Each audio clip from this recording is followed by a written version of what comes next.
4ஆம் தேதி குரு பயிற்சி அடைகின்றது. மேச ராசிக்கு இந்த குரு எப்படி பெயர்கின்றது, இந்த குரு பயிற்சி எப்படி இருக்கின்றது என்று பார்க்கும் நண்பர்களே, கடந்த ஓராண்டுகளாக குடும்பஸ்தானத்திலிருந்து அதோட பார்வைகள் எல்லாம் நல்ல ஒரு சூழ்நிலையிலிருந்து ஓரளவுக்கு நல்ல பலன்களை அனுபவித்துக் கொண்டிருந்த மேசராசி நண்பர்களுக்கு குரு போகும்போது ஒரு நல்லதை செய்துவிட்டு போகும். வந்து வேலை இல்லாத மேசராசி நண்பர்களுக்கு நல்ல வேலை, மன உளைச்சல் இருந்தவருக்கு மன உளைச்சல், திருமண மாலை மாங்கல்ய பலம், குழந்தை பெரு இப்படி போன்ற அதிர்ஷ்டங்கள் எல்லாத்தையும் கொடுத்து விட்டு சென்ற குரு பகவான் 3ஆம் இடத்துக்கு செல்கின்றார். 3ஆம் இடம் என்பது முயற்சி ஸ்தானம் தான், வெற்றி ஸ்தானம் தான். அதை பற்றி எதுவும் கவலைப்பட வேண்டாம்.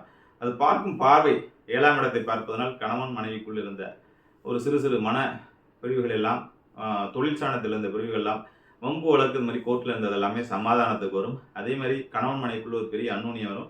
கணவன் மனைவிக்குள்ள அந்நுண்ணியம் வந்தாலே அப்போ என்ன அர்த்தம், நல்ல குழந்தை நீண்ட நாட்களாக மேசராசி நண்பர் குழந்தைக்காக எதிர்பார்த்துட்டு இருக்கவங்களுக்கு உங்கள் வீட்டில் வளகாப்பு சத்தம் கேட்கும். ஒரு நல்ல காரியம் சுப காரியம் நடப்பதற்கான வாய்ப்பு இருக்குது. பாக்கியஸ்தானம் எனப்படும் 9ஆம் இடத்தை குரு பார்க்கின்றார். குரு வந்து பாக்கியஸ்தானத்தை பார்ப்பது என்பது பெரும் பாக்கியம். அதே போன்று 11ஆம் இடம் லாபஸ்தானத்தை பார்ப்பது என்பதும் லாபங்கள் 1 மடங்கு 2 மடங்கு ஆகும். சம்பளங்கள் 1 மடங்கு உயரும். வெளிநாட்டுக்கு எதிர்பார்த்து நண்பர்கள் வெளிநாட்டு நீட் தேர்வில் வெற்றி பெறும். நல்ல கல்வி, இப்போ அந்த எஜுகேஷன் சம்மந்தமாக நீங்கள் ஒன்று நினச்சிருப்பீங்க, அதுவும் நடந்திருக்கும். அப்படிங்கிற மாதிரி நீங்கள் ஒரு காலேஜ் எதிர்பார்த்துருப்பீங்க, நல்ல காலேஜாகவே கிடைக்கிறதுக்கான வாய்ப்புகள் இருக்கின்றது. உயர் படிப்புகளை தேடி மாணவர்கள் எல்லாருக்குமே உயர்ந்த இடத்தில் மேசராசி அமைகிறதுக்கு வாய்ப்புகள் இருக்குது. அதே மாதிரி மருத்துவ தேர்விலும் நல்ல ஒரு சூழ்நிலைகள் வருவதற்கு வாய்ப்பு இருக்குது. பேப்பர் போடலாமல் நினைச்சுட்டு இருந்தவங்க கொஞ்சம் பொறுமையாக இருங்க. இந்த 3ஆம் இடங்கும் போது இருக்கிறத தக்க வைத்து கொண்டு வெற்றி மேல் வெற்றியை குவிக்கக்கூடிய ஒரு அற்புதமான ஒரு சூழ்நிலைகள் வரும் நண்பர்களே.